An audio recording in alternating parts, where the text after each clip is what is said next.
In Racine, Wisconsin, where we're going to be talking to House Speaker Paul Ryan at a town hall later this evening after President Trump gives his address to the nation about the way forward in Afghanistan. Let's talk about our national lead right now, though, as the president returns from his 2-week working vacation. The U.S. Secret Service told USA Today that they are lacking the funds to pay for the hundreds of agents they need to protect the president and his family. Travel spending under President Trump just this year is on pace to surpass 8 years of spending under President Obama, which brings us to another edition of Is There a Tweet for That? Is there a tweet in the archives of then citizen Donald Trump criticizing someone for the exact same offense he is now committing? And the answer is yes, there's a tweet for it. Here's then businessman Donald Trump in 2011. Why did Barack Obama and his family travel separately to Martha's Vineyard? They love to extravagantly spend on the taxpayers' dime. CNN White House reporter Caitlin Collins joins me now. Caitlin, why are expenses so high? Well, Jake, it could be attributed to a number of things. First off, the Secret Service Director Randolph Alice said today that they are dealing with an unprecedented number of protectees right now. There are 42 people in the Trump administration who receive Secret Service protection, and 18 of those people are his family members. So it's not just the president, the first lady, and Barron Trump being covered. It's also his adult children. Now compare that with the only 31 people who were covered in the Obama administration. Now this could also be attributed to all the trips that the president has taken. He's largely traveled most weekends that he's been in office since January, spending the first half of his presidency in Mar-a-Lago in Palm Beach. And then lately he's been in Bedminster at his golf course there. He just spent 17 days there for a working vacation.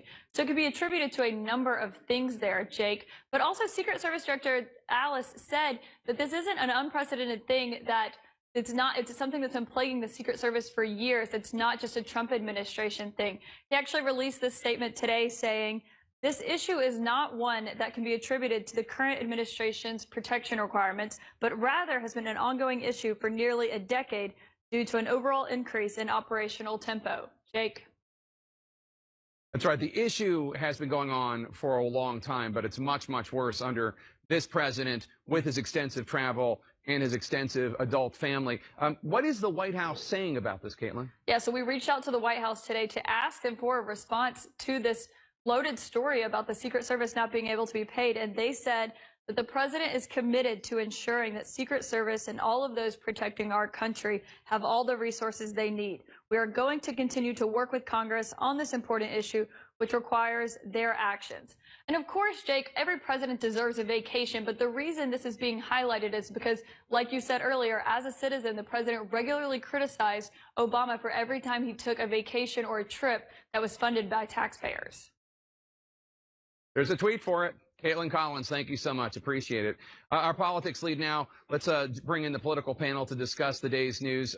Scott Jennings, let me start with you. Travel spending under President Trump higher than President Obama. He's traveling more.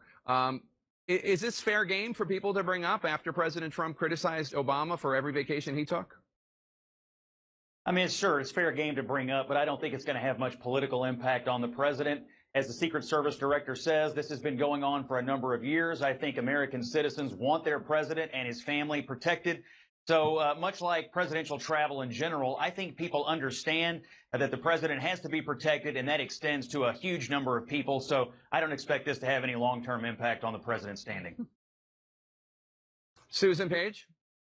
I don't think it's something with a lot of political. I think Americans do expect the president to be protected. Now, it is possible that some of these trips that Tiffany, for instance, took to Hungary, or the big price tags that some of the Secret Service agents have had to pay at Trump-owned hotels, maybe that's something that the Trump family or the Trump organization could have kind of a break on. But there are so many things to be concerned about in our country at this point that I think this is one of those things that can get a lot of attention for a day but doesn't have some long-standing political consequences. Let's talk about a story of immense political consequence and an international consequence, Afghanistan. Abby Phillip, the president's going to speak to Americans this evening about his vision for the way forward in Afghanistan. He might be finding, as President Obama did before him, that you can talk about drawing down easily when you're a candidate, but it can be a different and difficult scenario when your commander-in-chief and generals are pleading with you otherwise. What do you think? Yeah, and in so many ways, this has been really the story of the Trump administration, where the campaign rhetoric and the reality of being president are not the same thing. They have not aligned very easily for him. One of the reasons this decision has taken so long to come to is because the president really wants to find a way to win.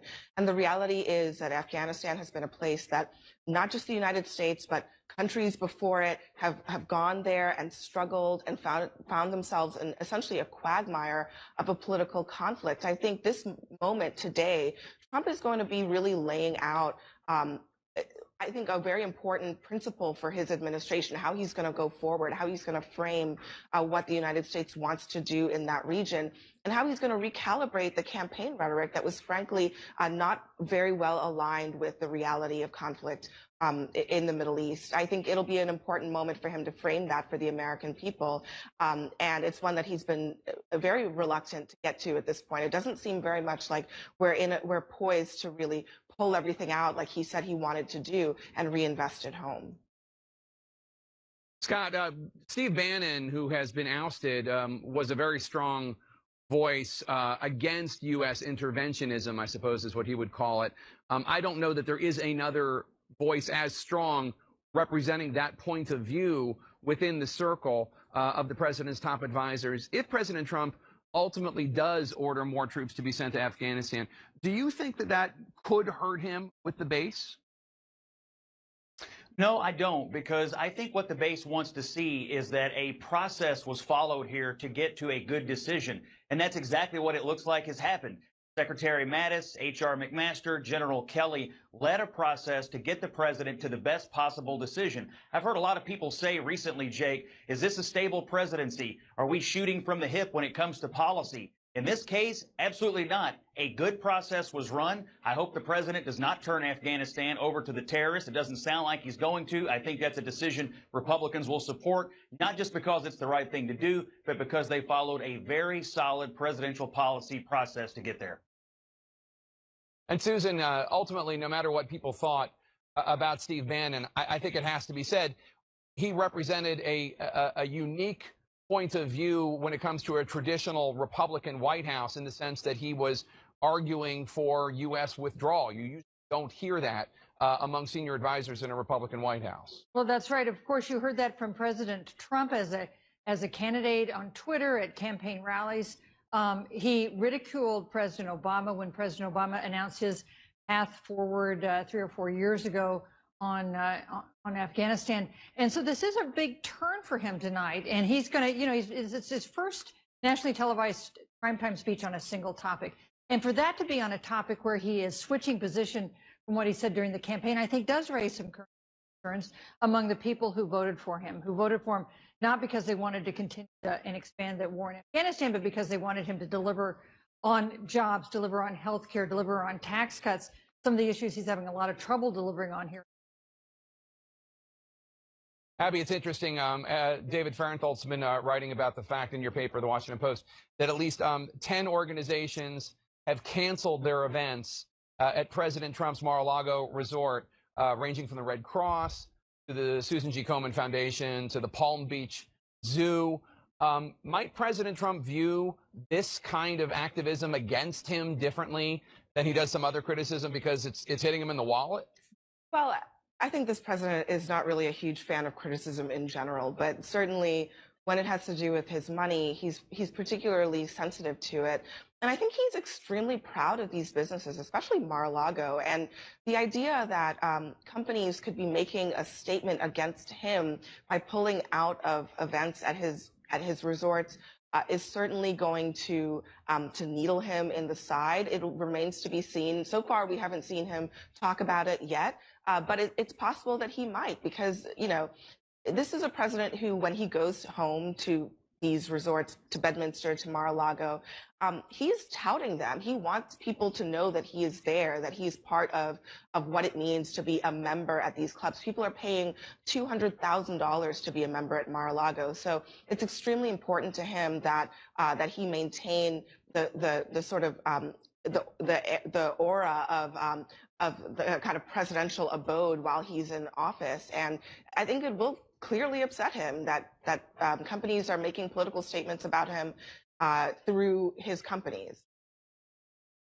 Susan Page, Paul Ryan, the House Speaker with whom I'm going to have a town hall here in Racine later tonight, he put up a Facebook post in which he talked about the need to have moral clarity, that there's no moral equivalence when you're talking about neo-Nazis, basically saying the kind of statement that a lot of people wished President Trump had said Saturday and Tuesday, although he came close to saying it, or maybe he did say it on Monday.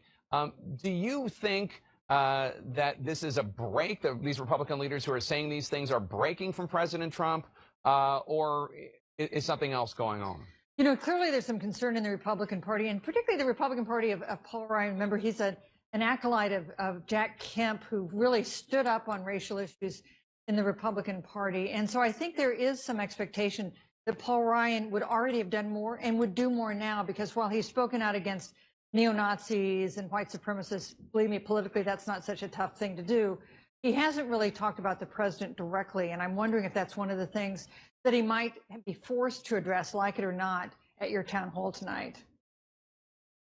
Well, you'll have to wait and see, Susan. Thanks so much for joining us. Abby, Scott, thanks so much. The EPA ignoring its own scientists' report to ban a pesticide, while the head of the agency was, quote, resetting the relationship with industry insiders. Stick around for that report.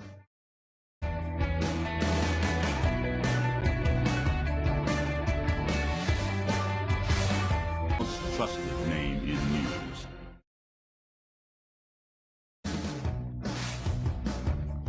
Welcome back. I'm in Racine, Wisconsin. We're going to be holding a town hall meeting with House Speaker Paul Ryan later tonight. But let's turn to our world lead now. Spanish authorities say police have shot and killed the terrorist suspected of driving a van into a crowd of people last week in Barcelona.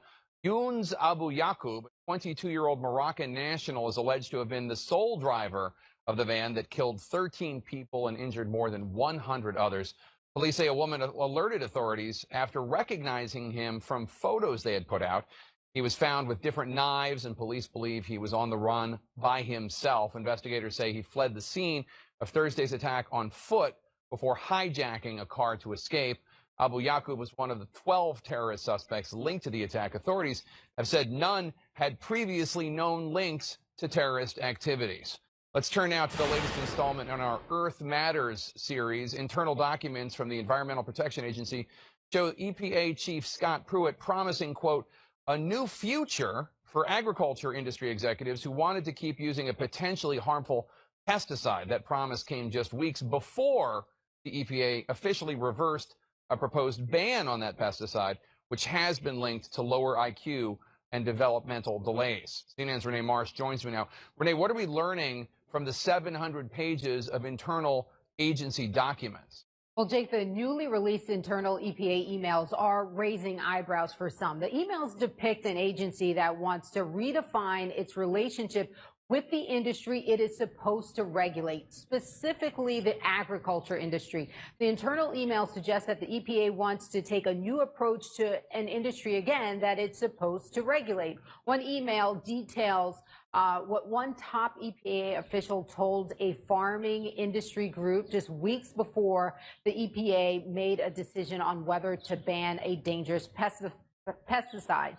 Within that email, it says the new administration is committed to developing new relationships between the EPA and the agricultural community, a relationship based on partnerships and not on regulations and enforcement. What is so stunning about the words in that email is that the very purpose of the EPA is to regulate. It is a regulatory agency.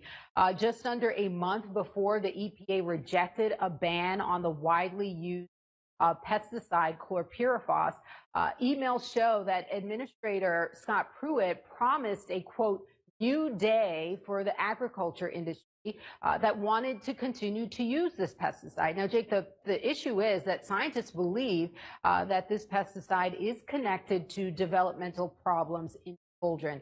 And so the concern is that these emails show a government agency that's working for the industry's interest instead of the public's interest. Now, what does the EPA have to say about all this since the release of these internal emails? Well, the EPA is saying that these emails take everything out of context. And they say, we have a partial statement from them here, quote, it doesn't change the fact that we continue to examine the science surrounding chlorpyrifos, while taking into account the USDA's scientific concerns. And they go on to essentially say that, you know, even though we're seeing the words that we saw in black and white, this is all being taken out of context. And the email suggests that some EPA employees found this decision frightening. Right, because there has been this feeling within the scientific community that this pesticide is dangerous, particularly for children. And some career EPA employees, they made a presentation about how the agency could handle this pesticide decision. Political appointees like the chief of staff who looked over the options and made their decision. We now know what the decision is. That EPA chief wrote in an email, I think scared them, referring to the career employees who were trying to tell the EPA not to ban the pesticide, to ban the pesticide. Renee Marsh, thank you.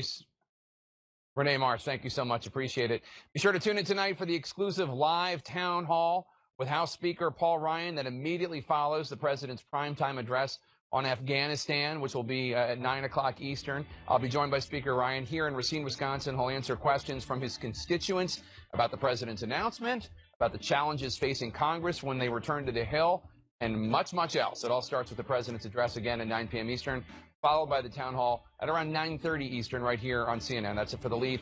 I'm Jake Tapper in Racine, Wisconsin. I'll see you again at about 9:30. I now turn you over to Wolf Blitzer in the Situation Room. Thanks for watching. Happening now, breaking news. President's pivot. President Trump prepares for a major address to the nation tonight, laying out a new strategy for Afghanistan and America's longest war. Can he pivot to a crucial national security issue after his disastrous comments on the white supremacist rampage in Charlottesville?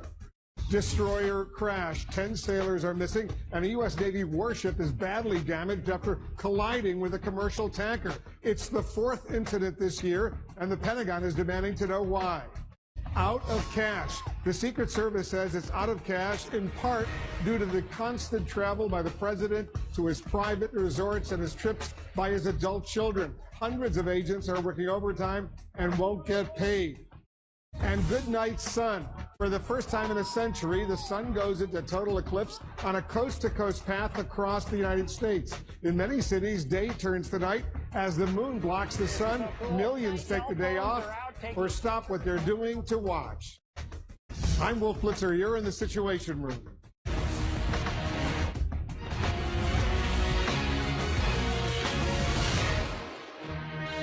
This is CNN Breaking News. After joining the rest of the nation in watching the solar eclipse, putting on special glasses to view the rare event from a White House balcony, President Trump is getting ready to make a rare address to the nation, focusing in on Afghanistan, where the United States has now been at war for almost 16 years. Tonight's address follows a major review of America's Afghan strategy, and the president, who in the past has often scoffed at the U.S. military involvement there, he will have to convince the American public that he has chosen the right path moving forward. He's been given various options ranging from full withdrawal to boosting the current deployment of more than 8,000 U.S. troops. But will the president stick to the script?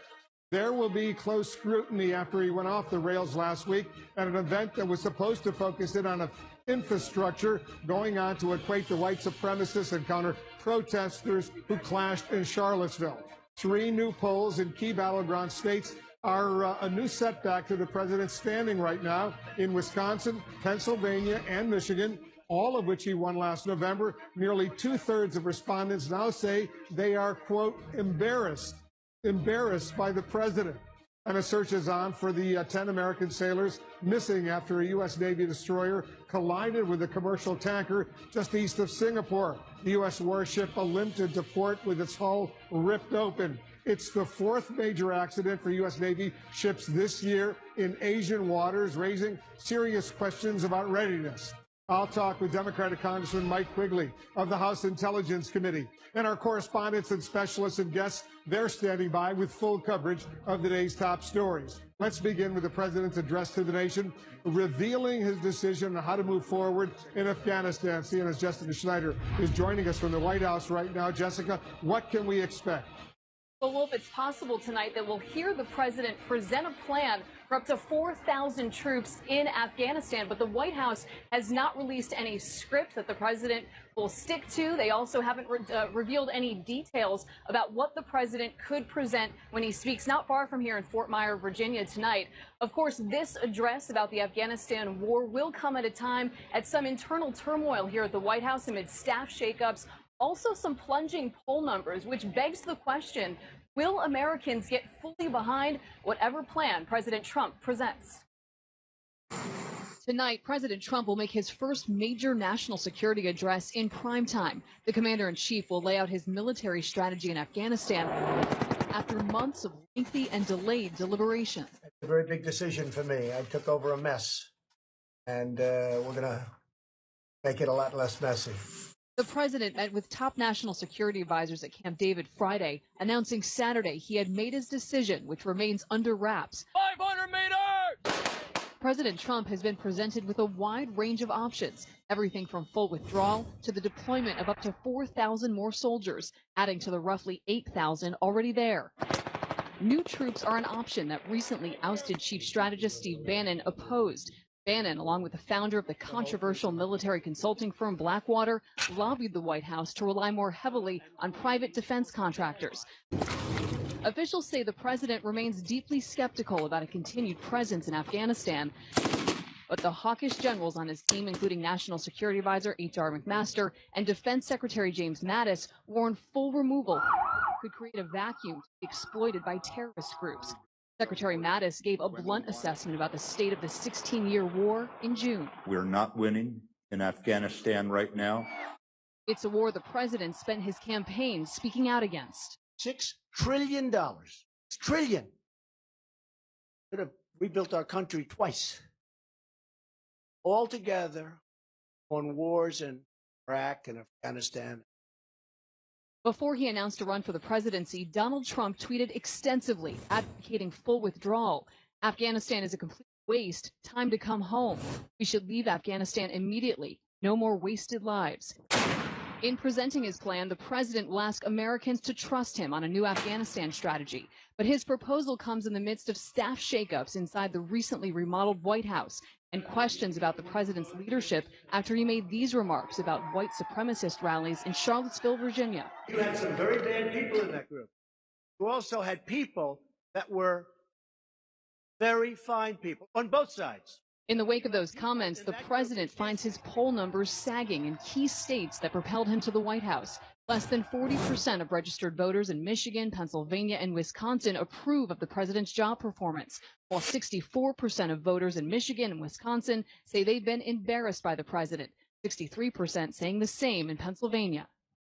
And we also know that Secretary of State Rex Tillerson will be in attendance tonight for an address that will address various other countries in the region, including Pakistan. We know that Secretary of State Rex Tillerson has been in touch with the Prime Minister of Pakistan, as well as foreign ministers in India and Afghanistan. In addition, Vice President Mike Pence has spoken on the phone with Afghan President Ashraf Ghani. We know that Vice President Pence has been in touch with President Ghani throughout the past few months as these plans have been taking shape.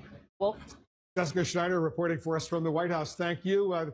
Meanwhile, there are new questions about the U.S. Navy readiness and a demand for answers after a U.S. warship collides with a commercial oil tanker. 10 American sailors are now missing. CNN's Diane Gallagher is joining us with the latest details. This follows a series of accidents this year alone.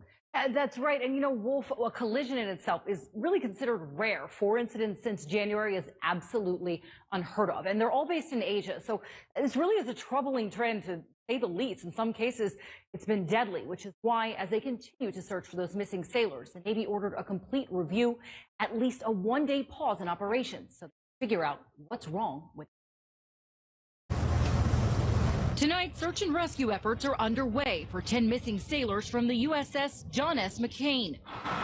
Now docked in Singapore, the Navy warship has significant damage to the hull at the waterline. Evidence of the force of the Navy destroyer's collision with an oil tanker 3 times its size in one of the world's most congested shipping routes east of the Malacca Strait. My thoughts and prayers are with the sailors and the families of the USS John McCain. We obviously have an investigation underway, and that will determine what happened. Like you, I was devastated and broken to hear about the collision, the USS John McCain off of Singapore. Admiral John Richardson announcing today a far broader investigation involving every U.S. Navy ship over the next few weeks, reviewing safety, leadership, and training procedures. This trend demands more forceful action. As such, I've directed an operational pause be taken in all of our fleets around the world. This is the fourth incident involving the Navy's Japan-based 7th Fleet ships this year and the second major collision in just the last 2 months. In June, 7 sailors died when the USS Fitzgerald collided with a container ship in the waters off Japan. The commanding officers were removed from duty, but the cause is still under investigation. One accident, maybe, because these are busy shipping lanes. But when you've got a pattern here, and particularly the Fitzgerald in June and now the McCain, you got to find out if there's something systemic going on. The McCain, like the other 3 ships this year, is equipped with state-of-the-art radar and the Aegis anti-missile systems, like this one.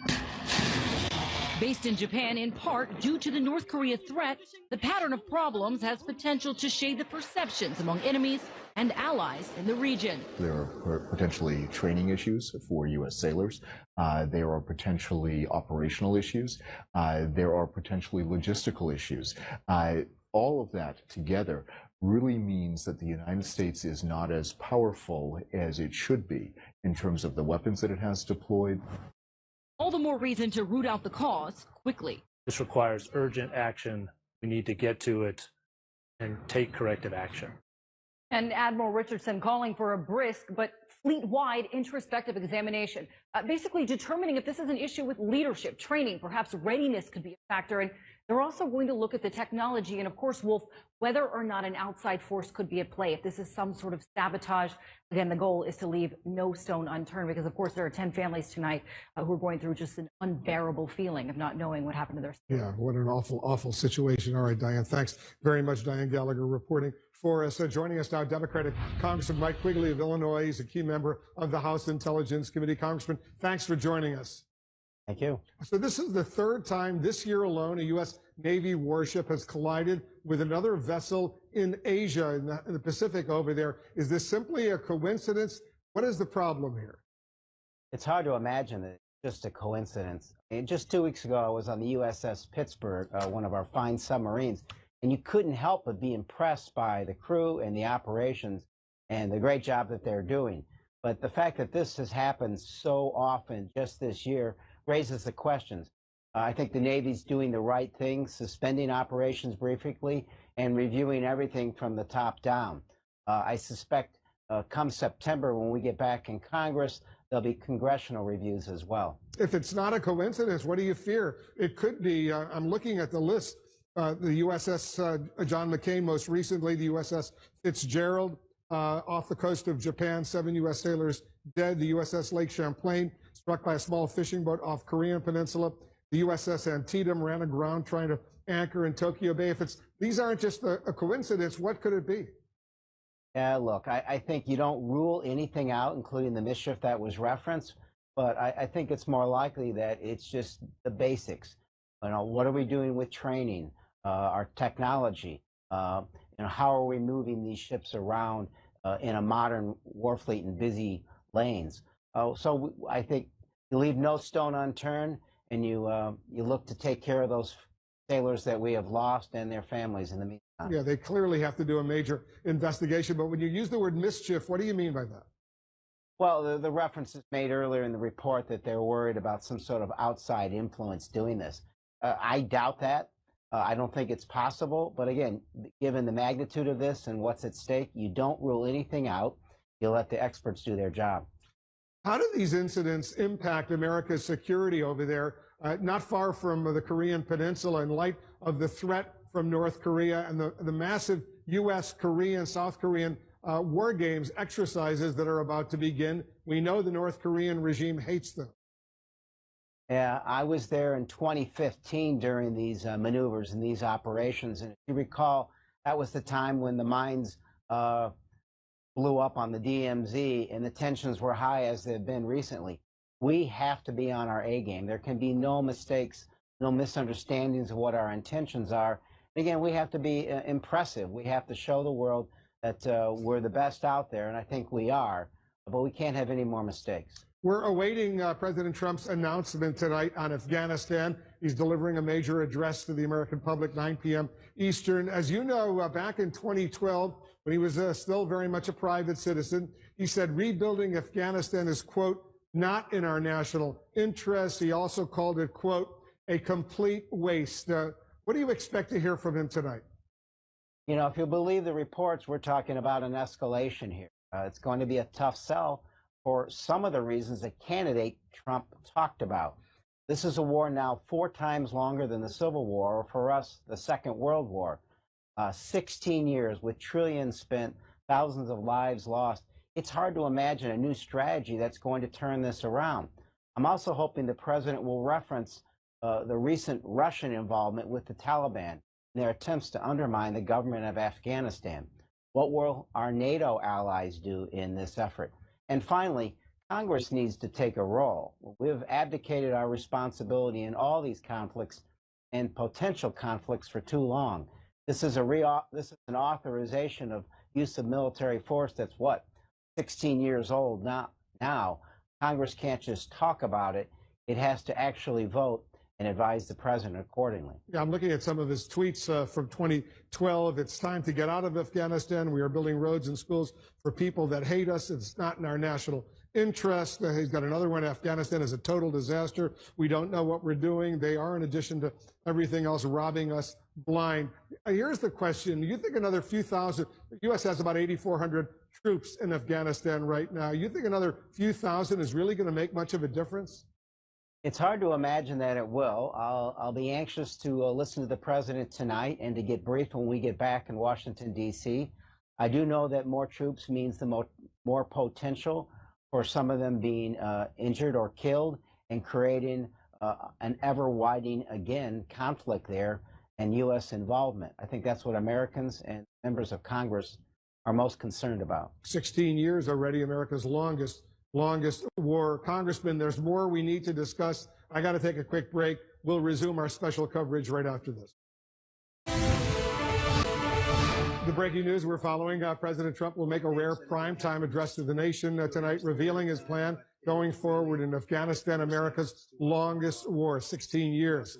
Pentagon planners have given him options ranging from a troop increase to a full withdrawal. We're back with Democratic Congressman Mike Quigley of the House Intelligence Committee. We're just getting in a brand new poll, Congressman, from the Washington Post, ABC News. It finds that twice as many Americans disapprove of the president's response to Charlottesville as approved, 56% disapprove, only 28% approve. What's your reaction to that? I guess I'm wondering why those who support the president didn't see this kind of mentality by the president during the campaign. I mean, this was a hate-filled campaign that appealed to the lesser angels of our nature. I think it was based on going after people who were bigoted and mean-spirited to support him. And the fact that he's implemented that and put people in high positions who agree with him on that has only manifested itself recently with his statements regarding the protest of neo-Nazis. So I guess my reaction is, why didn't they see this sooner from this man? You know, we're breaking it down according to party affiliation. Only 6% of Democrats say they approve of the president's response to the Charlottesville protests. 28% of independents approve. 62% of Republicans, though, do approve, which suggests he still has a big chunk of his base behind him. You want to react to that? I just don't know what it's going to take to change their minds. I mean, does this basically mean that that percentage of Americans believe that it's okay to be misogynistic, xenophobic, homophobic, and bigoted? I don't know how else to explain it. I don't know how else to appeal to the better angels of their nature. On a different issue, it is a sensitive issue. USA Today, the newspaper, is reporting that the Secret Service has actually run out of funding meant to last the entire year, due in part to the demands of protecting the Trump family, their many properties, the adult children. What's your reaction to that? I mean, first, we need to take care of our Secret Service agents. They do a great job, and what they do is extraordinarily important. It's the right thing to do. It's the fair thing to do. and we're not going to be able to recruit and retain officers unless they're paid appropriately. So I think that we have to work on a bipartisan basis to make sure this gets done. At the same time, the president has spent about a third of his short time in office traveling either to Mar-a-Lago or his golf course in New Jersey. The Mar-a-Lago trips are about $3 million apiece. 7 trips, 5 to his golf course in New Jersey. I mean, he has to take some responsibility. Our job is to make sure he's safe. He can play a role too. Congressman Mike Quigley, thanks so much for joining us. Thank you. Anytime. Coming up, the president gets ready for a primetime address to the nation, presenting a new strategy for America's longest war in Afghanistan after his politically catastrophic response to the Charlottesville violence. Can he push the reset button tonight? And are the president's constant trips to his resorts draining the Secret Service budget? We're going to have more on this, why hundreds of Secret Service agents may be working overtime, get this, without pay. Stay with us. You're in The Situation.